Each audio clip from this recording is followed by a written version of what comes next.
itu ya pada saat surat Mi'raj ya, surat Mi'raj secara khusus yakni dengan proses dia membahas tentang beberapa langkah untuk memisahkan antara darkness dan light. Jadi saya coba cari suratnya sebetulnya, tapi malah saya tidak bisa kamu dengan beberapa ketikan-ketikan di situ dalam surat itu, yang intinya ini memisahkan antara yang gelap dengan yang terang dalam membahas sebuah diskursus akar dari agama. Maksudnya di dalam pembahasan itu sebarangkum ada 3 hal yang utama. Ada 3 hal yang utama yang menjadi pembahasan inti dalam sebuah kajian tentang perennial. Di antaranya yang pertama itu adalah wujud makhluk, yaitu Tuhan itu sendiri.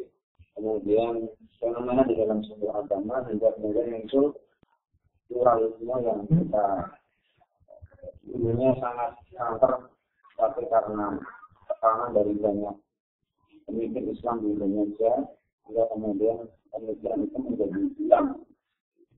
Apalagi setelah akhir juga hilang,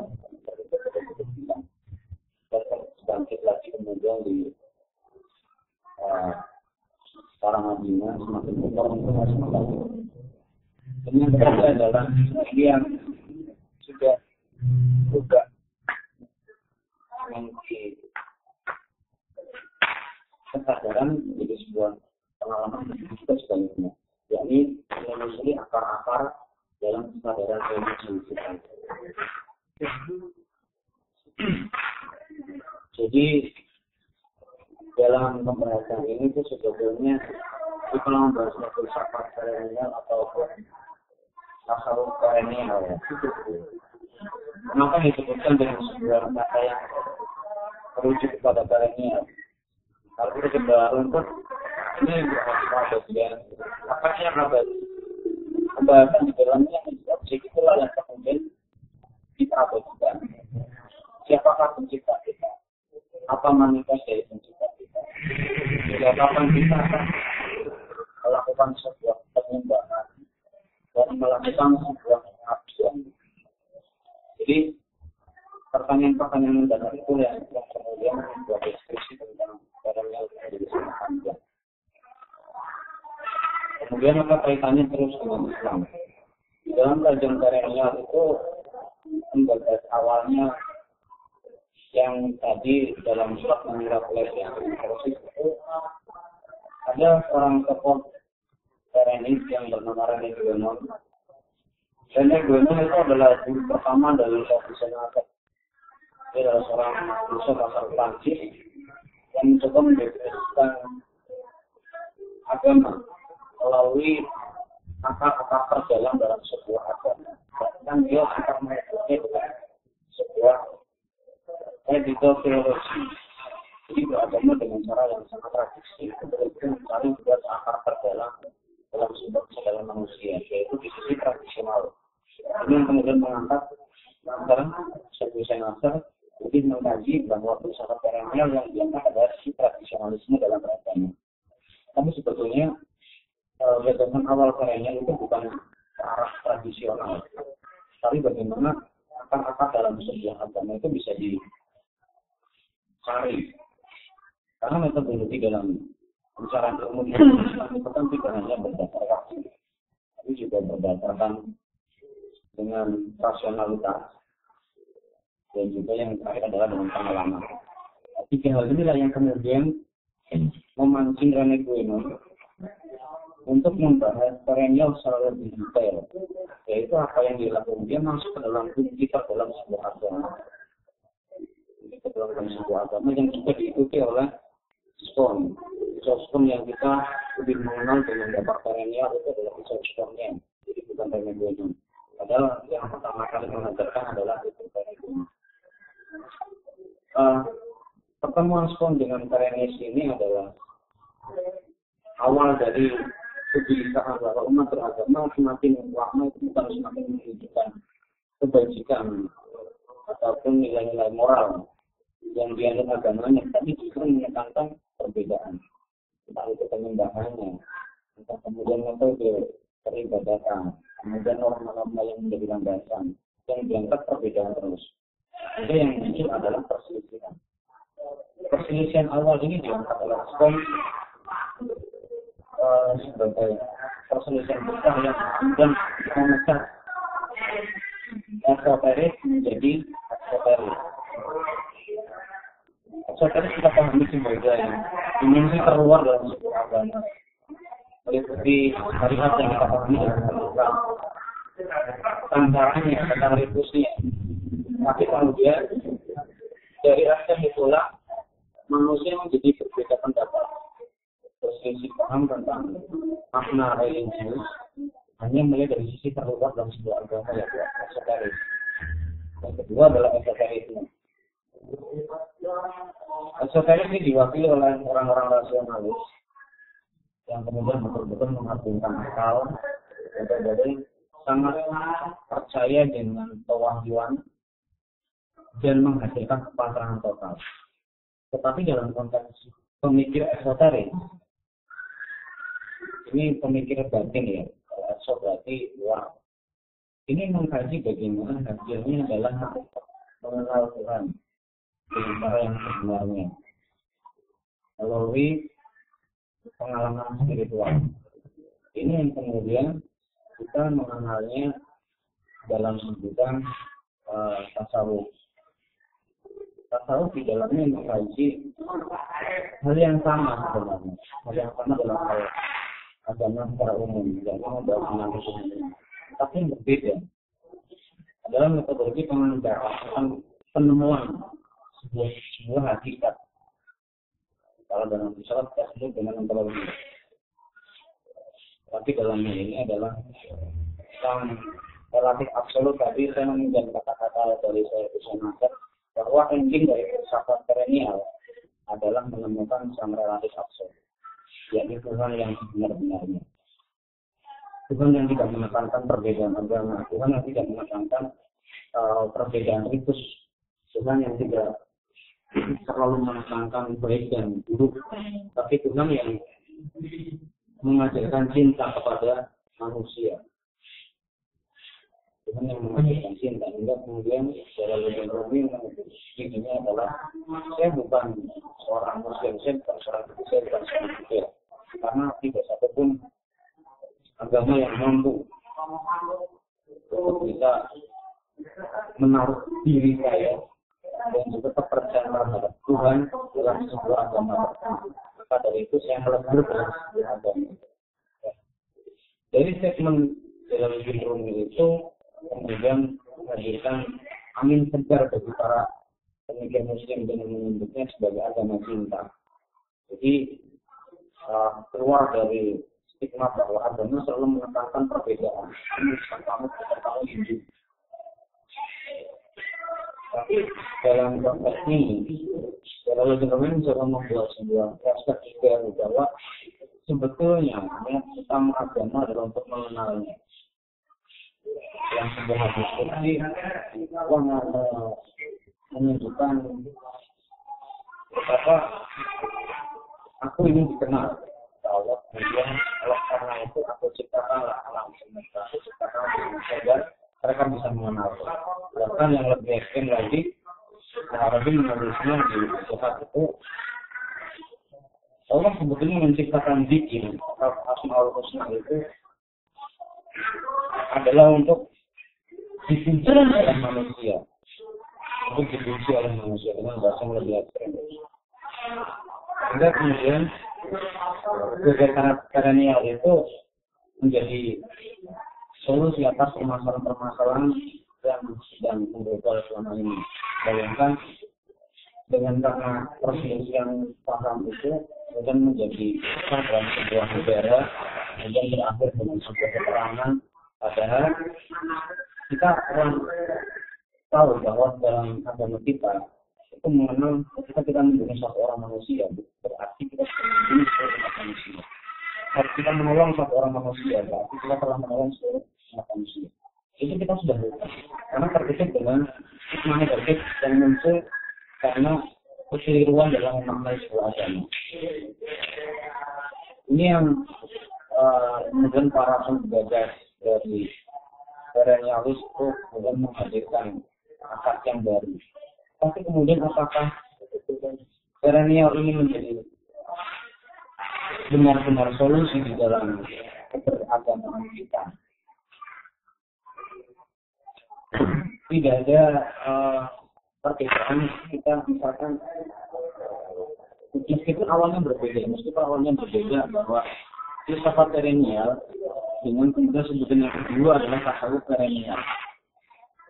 Seolah-olah kalau berdunia dengan filsafat perennial berarti orientasinya adalah rasionalistik ya. Tapi kalau tasawuf perennial berarti lebih mengarah kepada pengalaman. Tapi sebetulnya kalau Nasr coba menyimpulkan dari keduanya itu sejatinya sama, karena menjadi yang absolut. Dan inilah kemudian yang menjadikan manusia itu semakin hari semakin ingin lebih mengenal. Sehingga kemudian kita kalau baca tentang bukunya Gunadin Al-Baghdadi itu ada sebuah pertemuan mistik ya, ada sebuah pertemuan mistik yang bisa mempertemukan kita dengan pengalaman yang di dalamnya berisi tentang ketuhanan.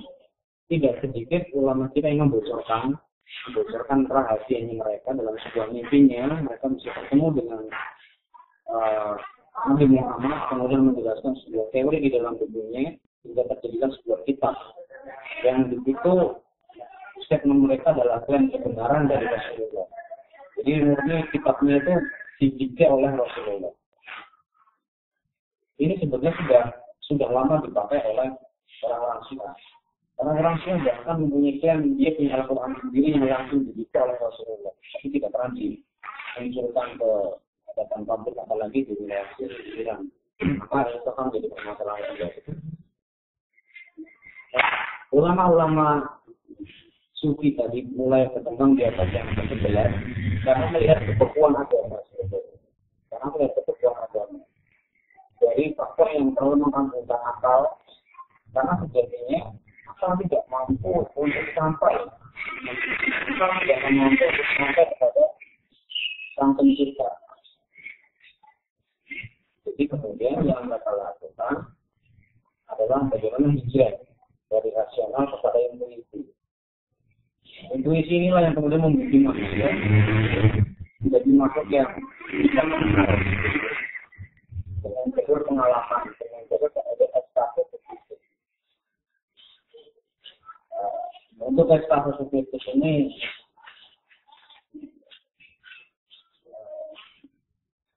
ada seorang filsuf dalam Wahidin itu menjelaskan secara lebih detail bahwa ekstase subjektif yang muncul itu sebetulnya adalah ketidakmampuan untuk menampung banyaknya ilmu yang diturunkan oleh Allah kepada seorang ulama itu.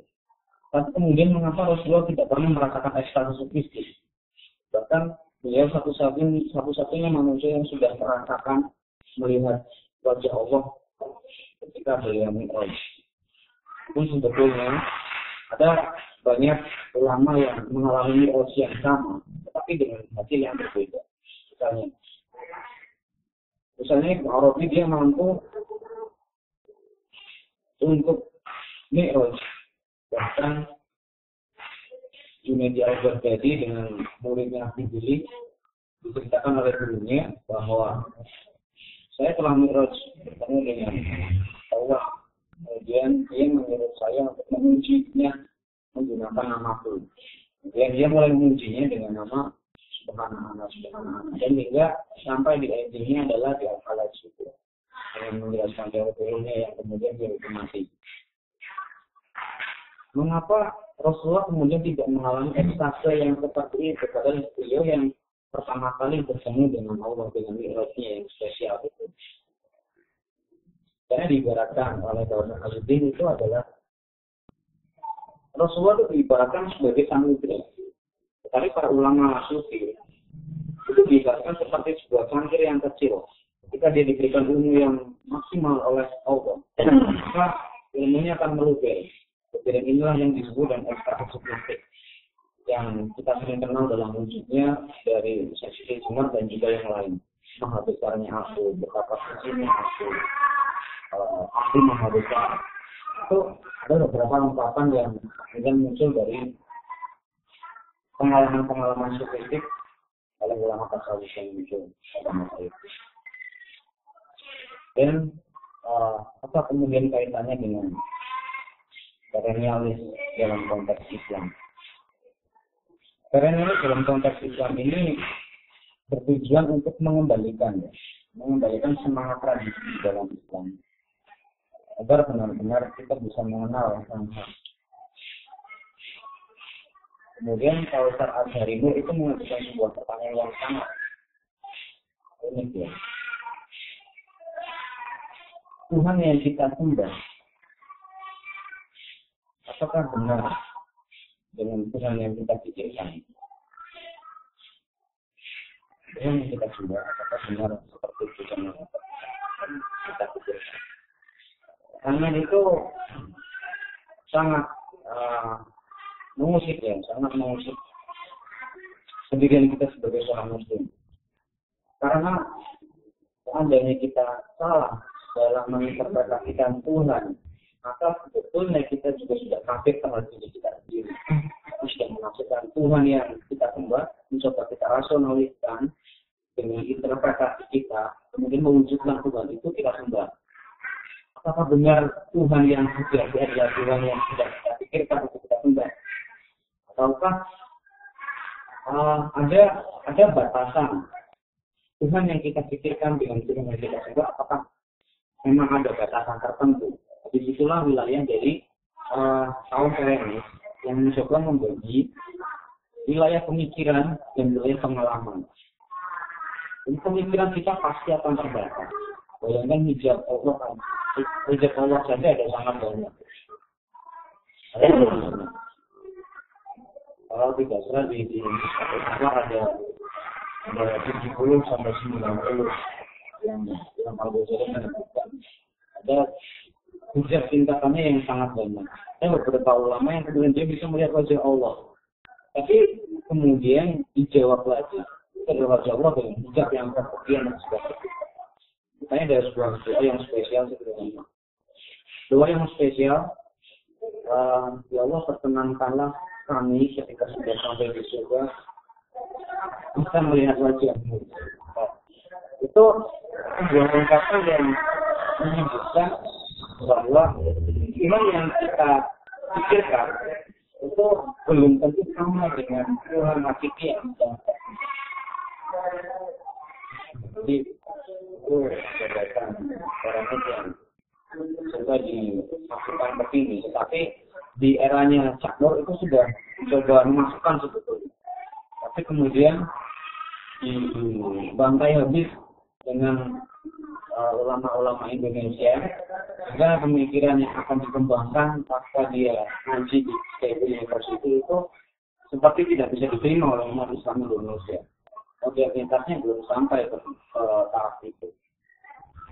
Ini barapannya misalkan seperti ada yang membaca di semua agama dalam konteks tertentu yang di dalam seperti ini, jadi semua agama transcendentality of religion itu menyebutkan seperti segitiga. Jadi di bawahnya ada banyak garis penghubungnya yang berupa agama. Misalnya agama Islam, agama Hindu, agama Buddha, agama Kristen. Kemudian endingnya adalah mencapai Tuhan yang disembah. Ya Pak, disinilah puncak dari penyembahan. Ada subjek pertama, ada prosesing masuk buat pertama, yaitu Tuhan yang menjadi sembahan semua agama. Ini coba Cak Nur gambarkan dengan sebuah contoh yang lebih mudah, itu seperti roda yang ada jari-jarinya, di tengahnya ada asnya, kemudian semakin dekat dia dengan asnya mencapai sumbu utama, disitulah Tuhan. Kemudian fungsinya yang lain ini adalah contoh pembagian agama dan juga pembagian cara keberagaman masing-masing. Jadi sejatinya Cak Nur justru mempercayai bahwa transendensi itu memang ada. Memang dia percaya dengan hal itu. Ya, saya kira itu sih.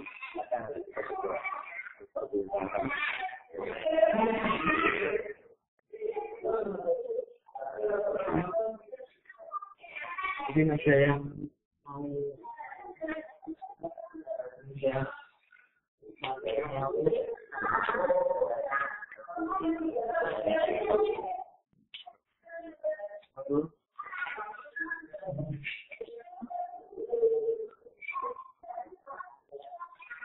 membahasnya bagaimana itu?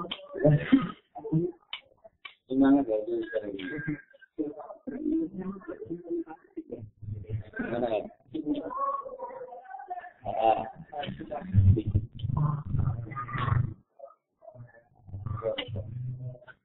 Itu filsafat ini memang metodologinya bukan yang seperti dalam filsafat biasanya. Sangat biasa. Ada beberapa logika yang kemudian sudah terlatih, tetapi di dalam perennialis ini adalah pengalaman menjadi kunci utama. Misalnya di Sospon, dia menjelajahi akar-akar religius dalam banyak agama. Dia masuk ke dalamnya, bukan hanya masuk sebagai pemeluk ya, tapi betul-betul memasuki dimensi terdalam dalam sebuah agama itu. Jadi dia merasakan ritus di dalam agama Buddha. Dia betul-betul ingin mencandra bagaimana apa yang disebut dengan samsara. Bagaimana kondisi kita mencapai kebangsaan kita dapat atau saja. Itu betul-betul sudah dilalui semua. Dan endingnya penjelasan intelektual religius dari Islam adalah Islam. Kemudian dia berubah namanya menjadi Muhammad atau apa? Itu penggabungan antara Nabi Isa dan juga Nabi Muhammad dalam satu nama, kemudian dijadikanlah banyak agama yang sudah dia masuki, dieksplorasi sampai dalam, dan pilihannya intinya masuk ke dalam Islam. Dia juga buat buku tentang esoterisme dalam banyak agama juga. Karena dia sudah masuk ke dalam agama Hindu, dia sebagai pelaku juga. Dia bersedia untuk jangka waktu yang sangat lama.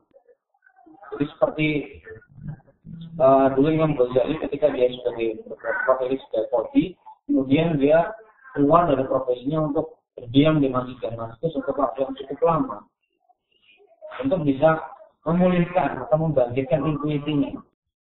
Ini juga dilakukan oleh sekolah, dia masuk ke semua agama, dan juga pilihan akhirnya adalah masuk ke dalam Islam. Jadi faktor utama betul-betul memandang pengalaman sebagai metode yang utama dalam sebuah pencapaian.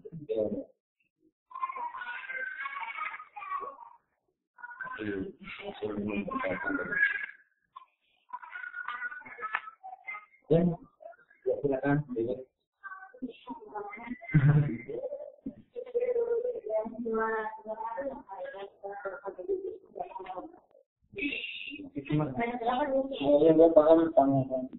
Dan kayaknya setelah itu kemudian dia.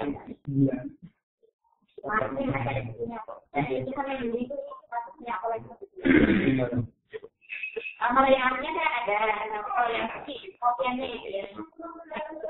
Dulu ada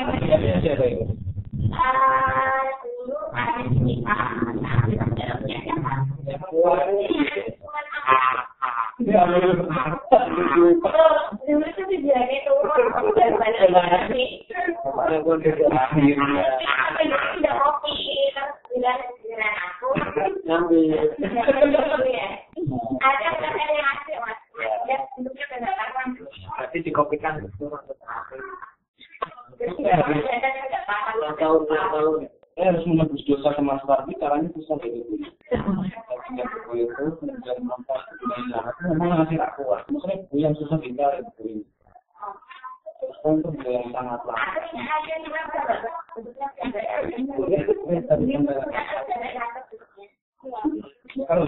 Kalau ditambah dikembalikan dari Mas Pardi atau dikembalikan di kopi.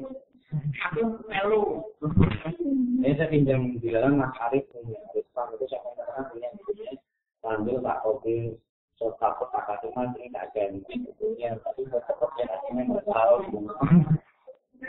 Di rumah terlalu berjalan ceritanya gitu. Ya, memang. Misalnya itu. Kalau kedua tentu di Sekarang udah 4 pemilihan. Memang untuk masuk ke wilayah perennial sendiri, bahkan senator menyebutnya ini tidak hanya butuh masuk 10-20 tahun di dalam wilayah ontologis atau esoterisme, tapi betul-betul harus mau masuk ke dalam,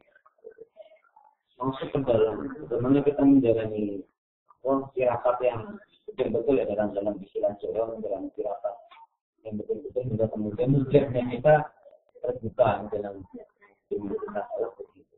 Dan kalau filsafat perennial, Nasr menyebutnya itu sudah sebagai tasawuf. Makanya berbeda definisi dengan yang coba dimunculkan oleh Spon. Kalau Spon murni itu berupa pencarian dalam logika berpikir ini filsafat. Tapi kalau Nasr sudah menyebutkannya bahwa tasawuf perennial memang sudah filsafat perennial itu sudah menjadi nama lain daripada tasawuf sejarah.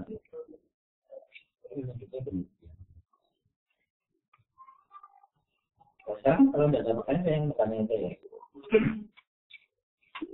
Jadi di hal ini itu muncul begini. Kemudian ketika menganggap tadi ya transcendentality of God ya. Ya. Jadi tadi maksudnya itu kritik kamu di dalam agama tadi konsepnya Cak Nur dengan Murni berbentuk segitiga itu berarti endingnya kita menyembah Tuhan yang sama. Yang pertanyaannya, apakah benar berarti kita sedang menyembah Tuhan yang sama?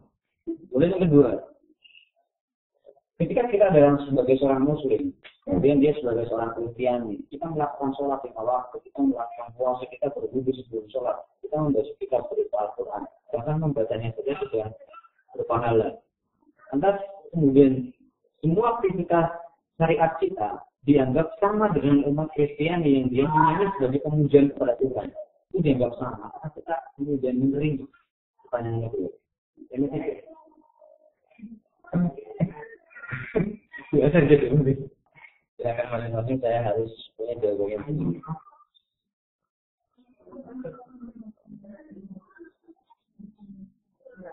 Ini bulannya sudah sangat penting. Silakan di tangan perennial. Di tangan perennial. Kalau kita baca itu simbol perennial. Perennial itu kayak siapkan gitu. Ya, silakan. Harusnya silakan. Boleh mana dulu? Diulangi coba apa soalnya? Aku nyatetin satu masalah. Ya. Tuhan yang sama itu. Apakah benar bahwa kita sedang menyembah Tuhan yang sama? Sama baca Quran sama. Yang kedua, dalam konteks amalia, apakah kemudian sama amalia yang kita lakukan dengan amalia yang mereka lakukan? Ya, silakan pilih. Dan saya memang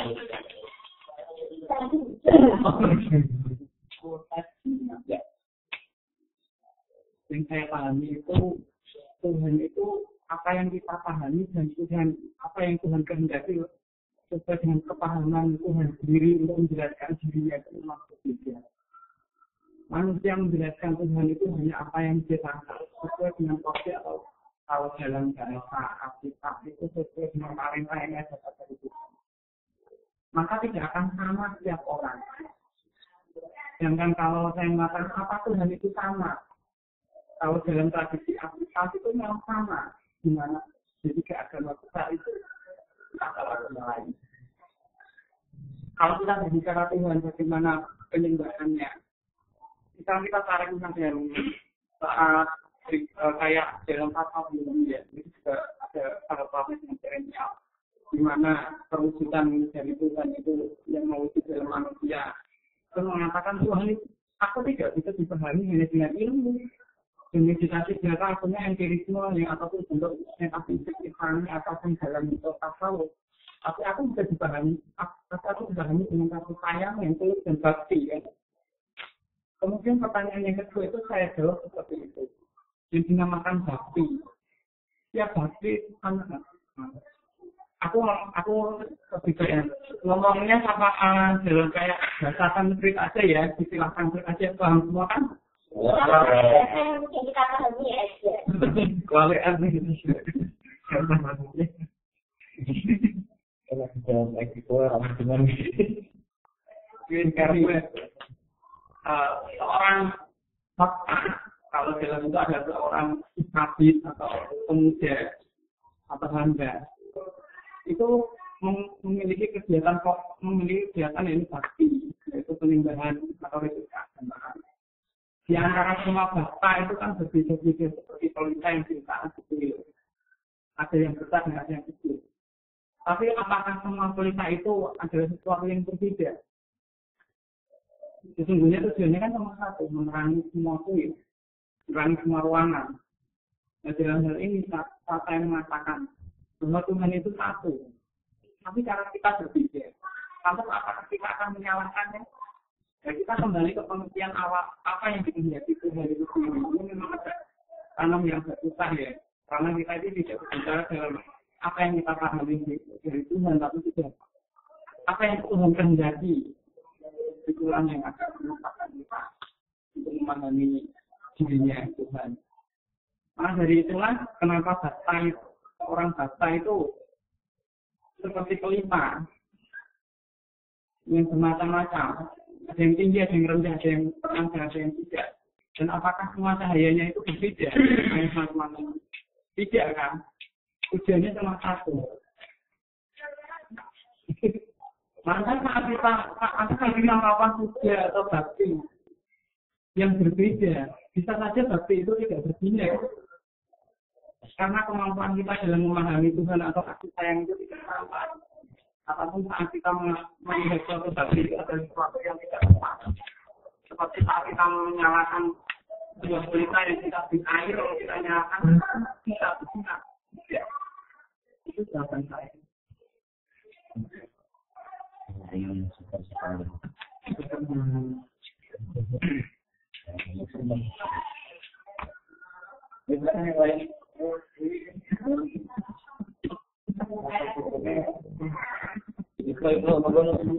Kalau ada ketemu harus semakin dekat, semakin mungkin berjalan tambah kecil. Itu mana orang tanggal kan mana ya?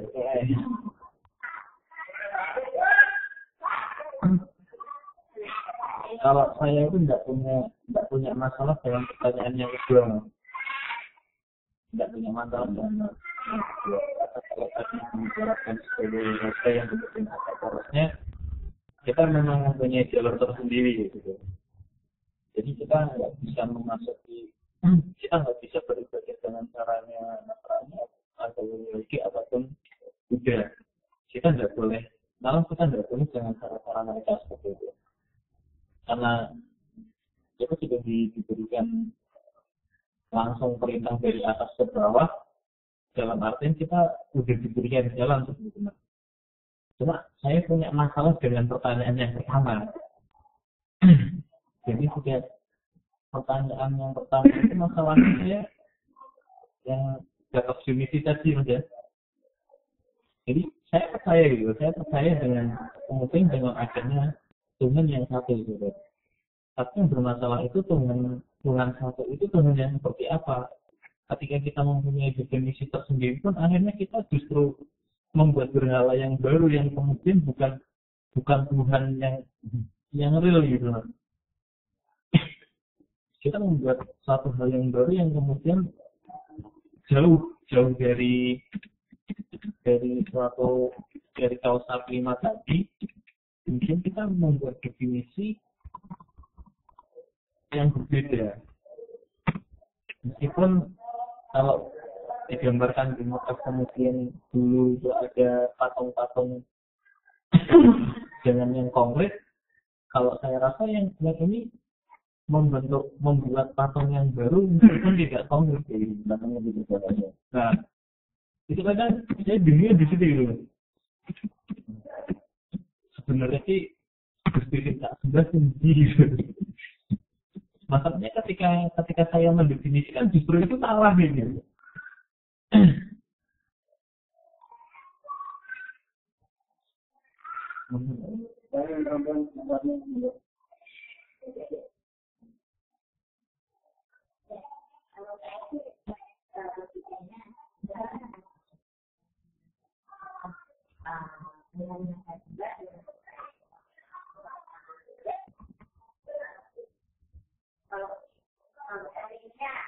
Dari masalah kalau saya apa ya apa sebenarnya kayak gitu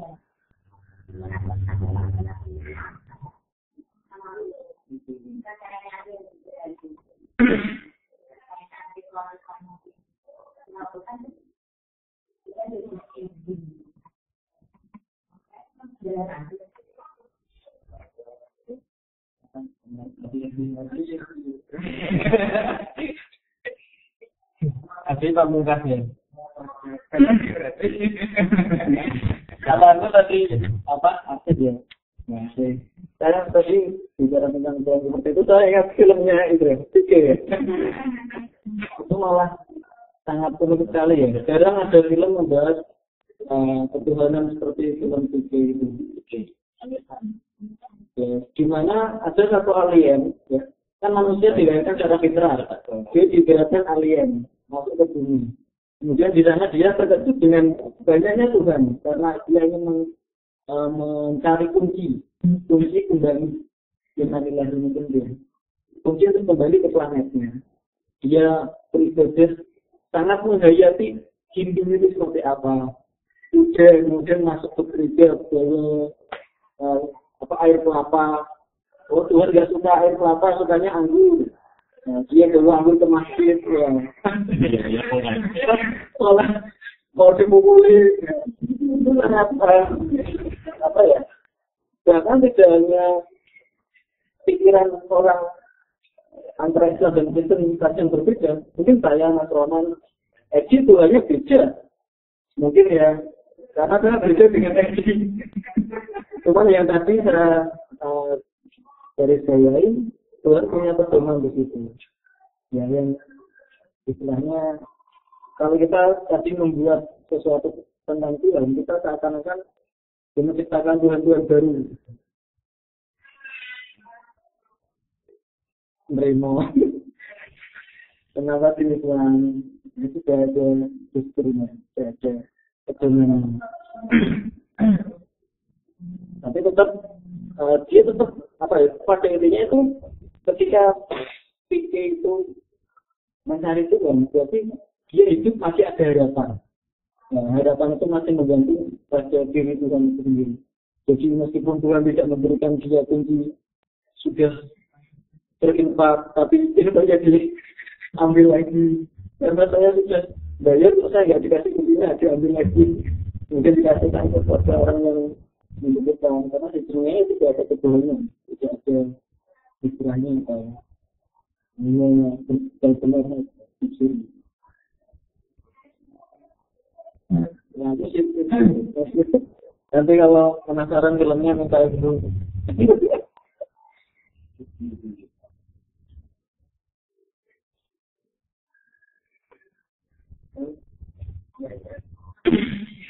Muka ini.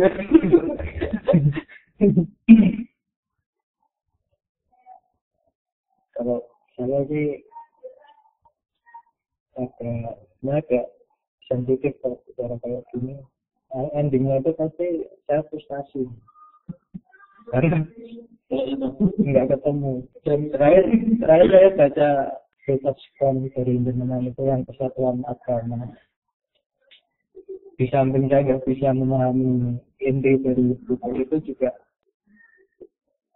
saya berpikir untuk apa kita membahas Persatuan Agama? Apakah memang itu sesuatu yang sangat substansial kalau as dari putaran roda itu harus ditemukan?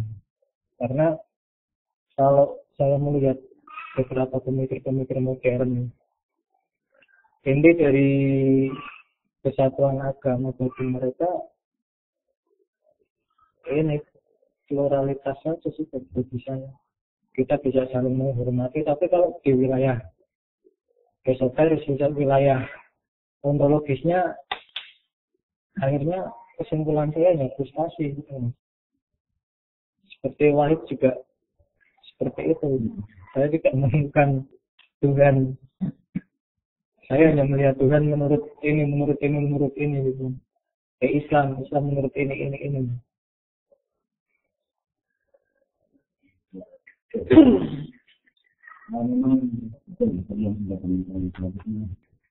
Ada sebetulnya banyak kegelisahan,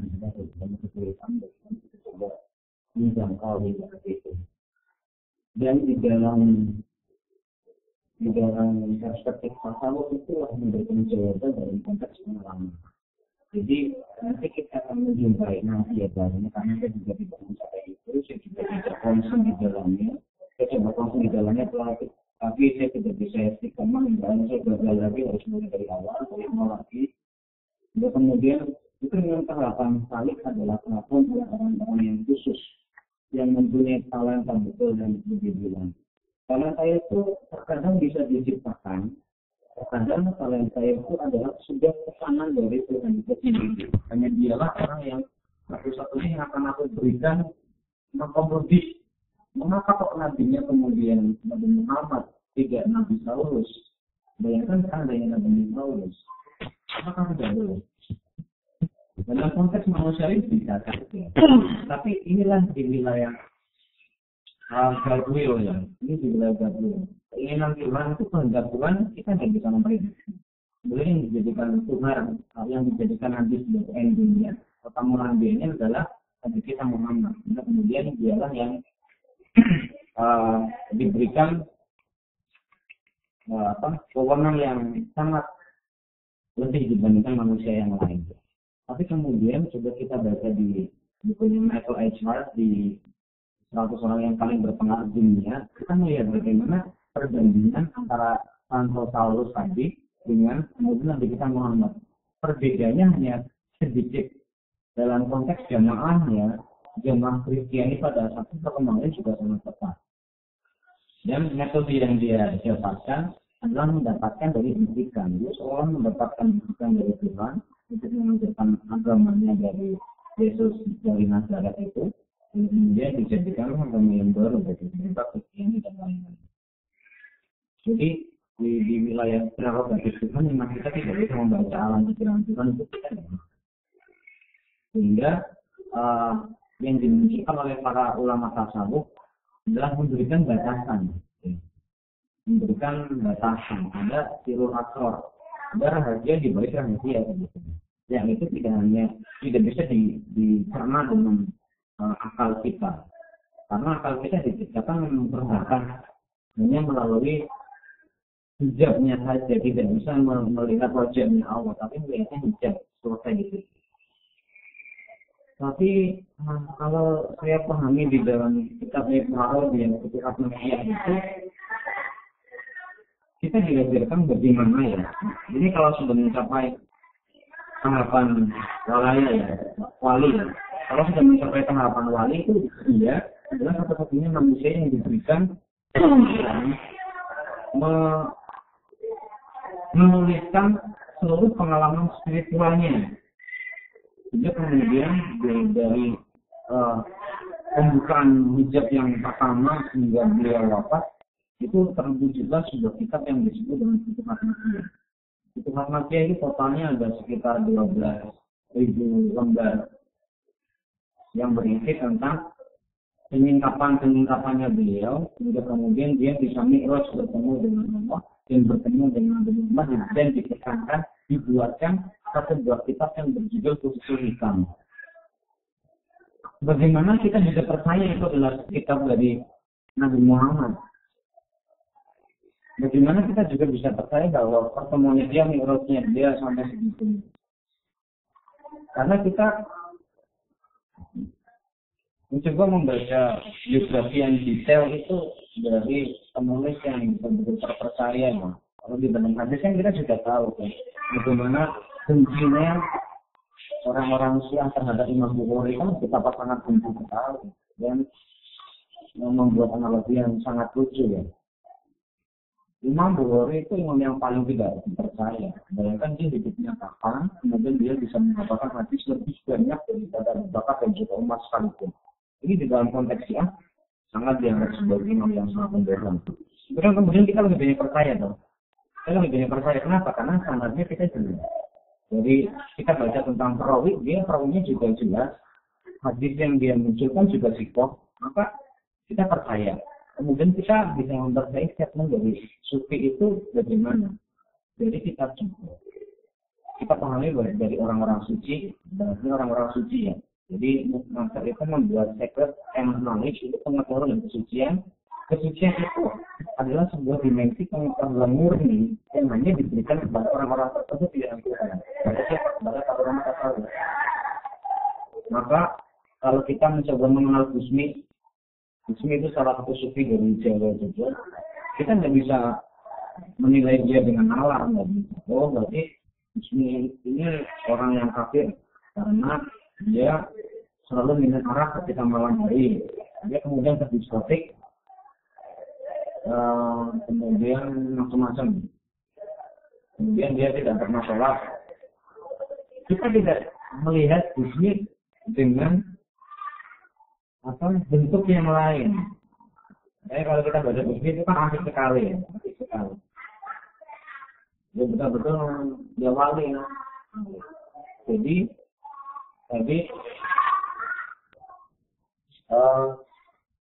pertanyaan yang pertama itu memang kita sangat terbatas. Kita sangat terbatas untuk memahami dimensi tentang poin tentang Tuhan. Tapi kemudian jangan lantas kita ya sudah kita pasrahkan saja. Jadi itu juga keliru. Karena kata gunanya pencarian Tuhan ala Ibrahim, pencarian Tuhan ala apa yang kemudian di kitabnya Ibnu Qur'an itu dan Benzaitun, dia betul-betul mencari Tuhan di hutan karena dia hanya dibesarkan oleh seekor rusa. Itu bisa dia menemukan Tuhan. Itu mencari. Jadi kita bukan berarti kita sudah ada tatarannya, ini ada syariatnya sudah jelas, maka kita tinggal pelajari saja selesai. Jadi kita betul-betul harus selalu memperbaiki kualitas iman kita. Itulah. Jadi di dalam pembahasan sebenarnya memang selalu ada batasan itu.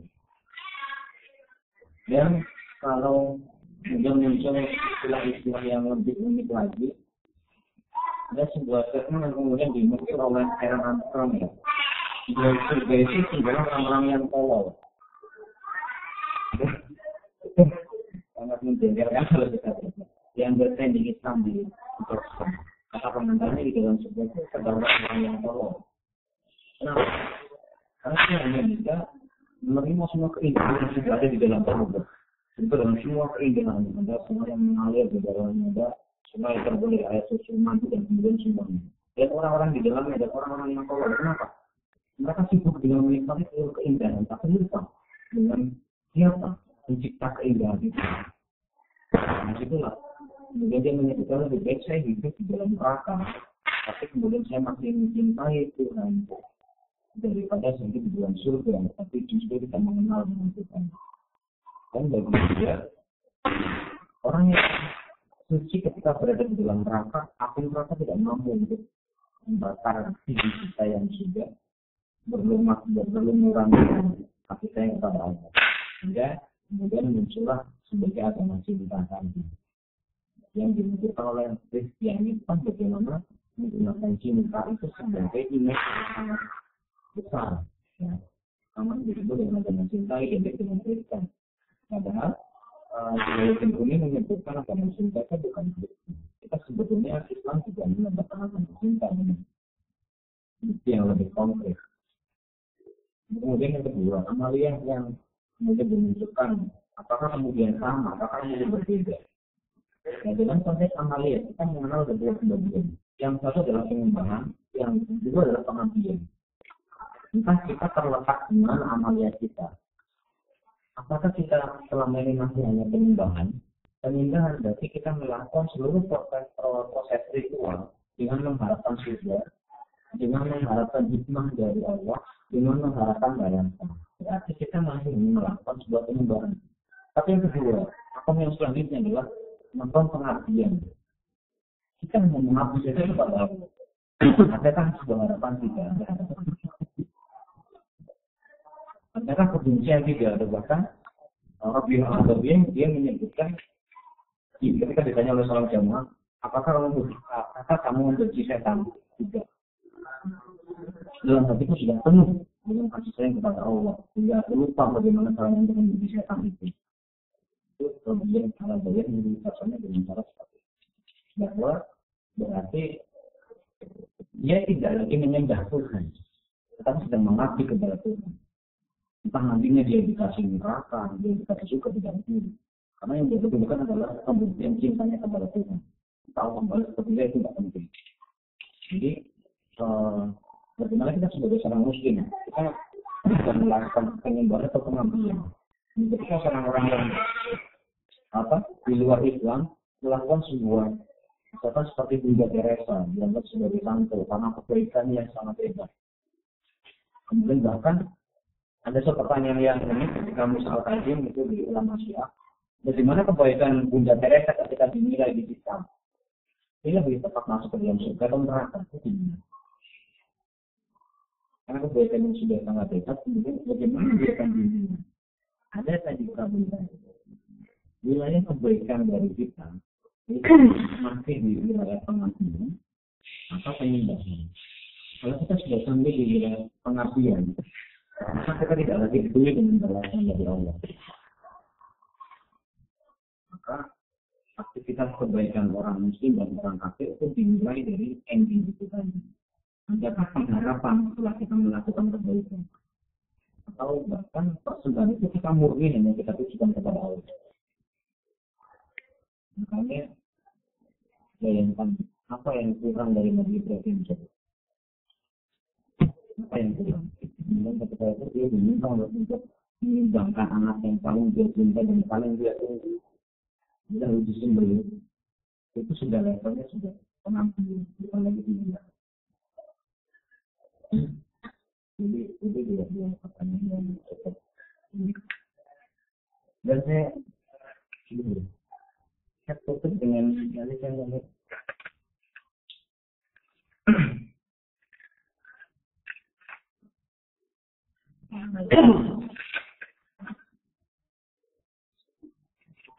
Jadi ada di surat Al-Imran tadi di ayat 19 dan juga 85. Sebenarnya agama yang sudah jelas benar dan juga jawab itu hanya Islam. Yang kedua di ayat 85 selanjutnya. Barang siapa yang kemudian misalnya agama selain Islam, padahal dia sudah memeluknya, maka dia tidak akan diterima. Dan dia adalah termasuk orang-orang yang maling. Dua ayat ini menguatkan kita bahwa ketika kita sudah memeluk Islam, maka perlulah berharap dan buktikan dengan pengabdian tadi. Jadi jangan ada keraguan, tidak ada kemudian paksaan lain. Karena di dalam agama adalah pengabdian, tidak mungkin masalah penyembahan. Jadi kalau tidak ada penyembahan itu Islam itu tidak relate. Itu yang tidak bisa.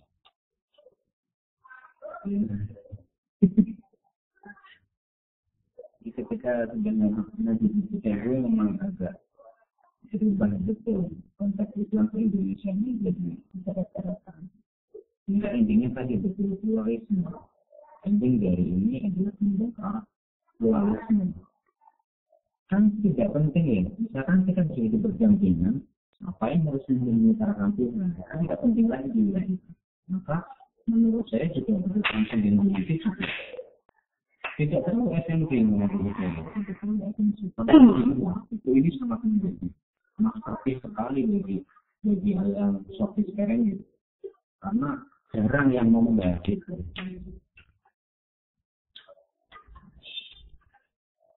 Apalagi kita membahas kayak itu, panjang nanti. Kan dari sana kalau bahasa Sumatera ini kalkun pantai.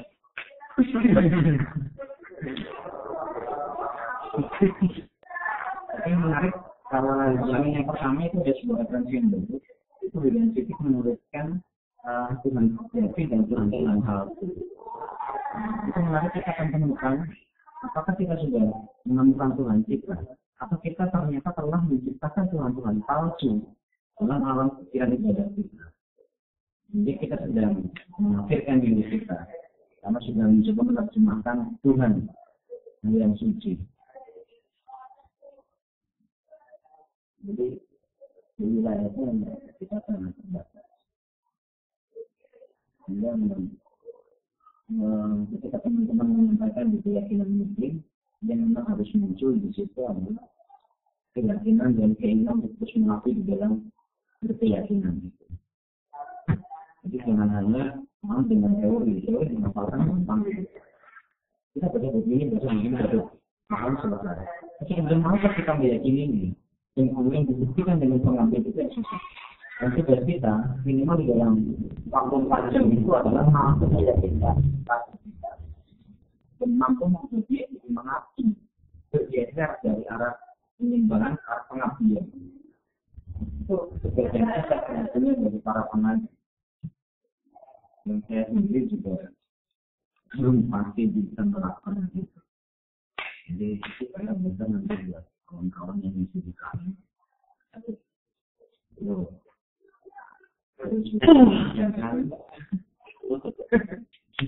Yang isi kami biasanya siapa beri kita masalah.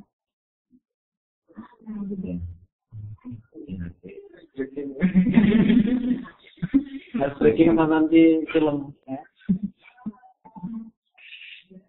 Nah, dari 4 jam, 2 jam teman-teman, 2 jam membayangkan. Oh, enak. Sama-sama pemuli asik. Oh iya, dari yang lagi. Jadi saya dapat ini. Konsepnya air dan cermin. Jadi kalau kamu itu saya itu menyebutkan seperti ibaratnya cermin. Dan itu ibaratnya cermin. Kita sedang melihat sebuah objek yang sama, tapi kemudian menggunakan cermin yang berbeda. Jadi kalau yang muncul adalah apakah mungkin kita melihat sebuah realitas yang sama dengan menggunakan cermin itu masing-masing.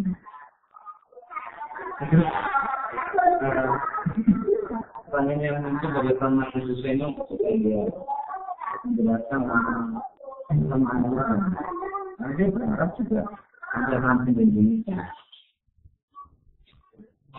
Tapi kalau harus menayarkan itu yang dari dia aktif dengan musik, kemudian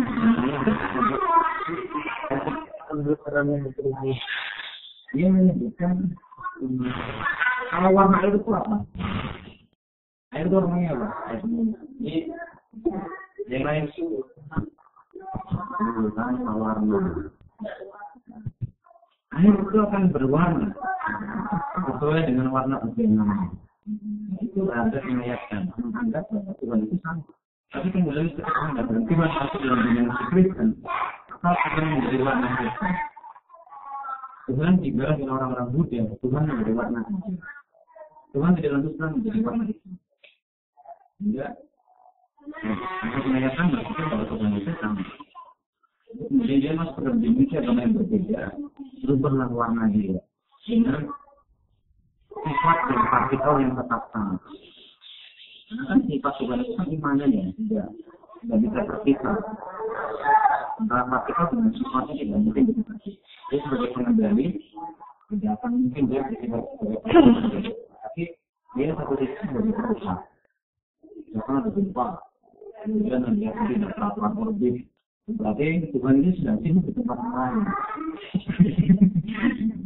Yang sedang sibuk di tempat yang lain karena koruptornya banyak. Kemudian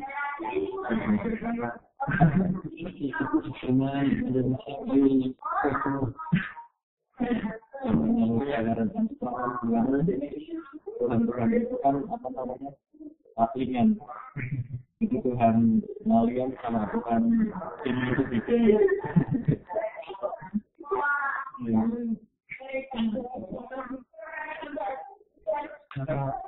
Metodologis ini ucapan serenial itu efektif. Kalau kita lihat ini kan berbicara hal yang sangat cepat, sensitif sekali ya. Mungkin kalau menurut saya tidak mungkin orang dalam konteksnya itu orang Islam itu dia masuk ke dalam agama, masuk ke dalam agama dan dalam antologi. Kemudian yang dilakukan adalah betul-betul pengalaman. Dia masuk ke situ menolak. Coba saya akan mengerti apa yang saya akan lakukan. Dia masuk ke dalam sebuah di dalam dia masuk ke dalam dan coba menemukan Tuhannya dia. Dan menemukan ketenangan.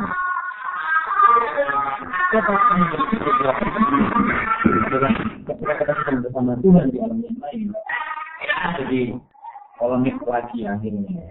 Dan ketika dia masuk ke dalam Islam, dia menemukan metode yang dapat menemukan kita dengan Tuhan adalah dengan tasawuf.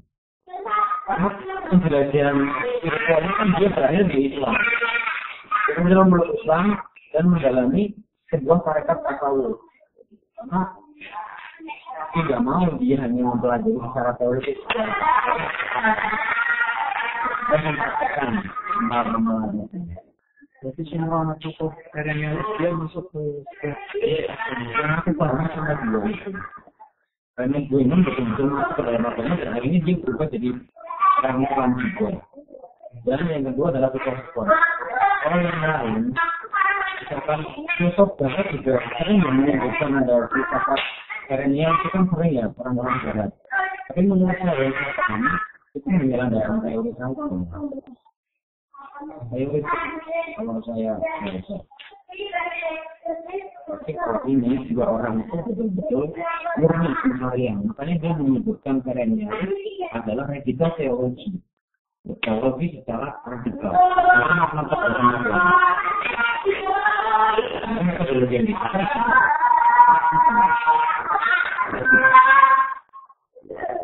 Ini tokoh karena saya tidak.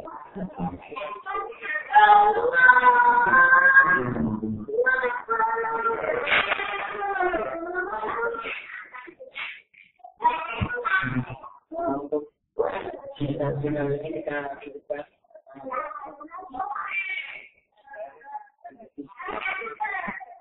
jelas. Ini akan diberikan dia dikasih ini mas caranya ini bukan langsung kita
Oh,